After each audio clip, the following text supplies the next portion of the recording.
In this guide, I'm going to be showing you how to unlock the High Alert Perk in Modern Warfare 4. This is Miguel from Just Boz, and before we get into this guide, make sure to like the video and subscribe to the channel with all notifications on for more content like this. It really does help out the channel and we'd greatly appreciate it. If you have any questions, just ask them down in the comment section below. I'm going to be doing my best to reply to every single comment down there.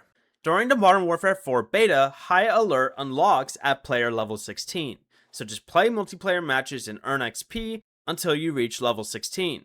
Then you can go ahead and open the Create a Class menu right here, select your custom class, then go down to Perks, then go ahead and select the High Alert Perk and equip it under Perk 1. High Alert makes your vision pulse whenever an enemy player spots you. Before you leave, remember to like the video and subscribe to the channel with all notifications on for more content like this. It really does help out the channel and we'd greatly appreciate it. And if you did have any questions, just ask them down in the comment section below. I'm going to be doing my best to reply to every single comment down there. Peace.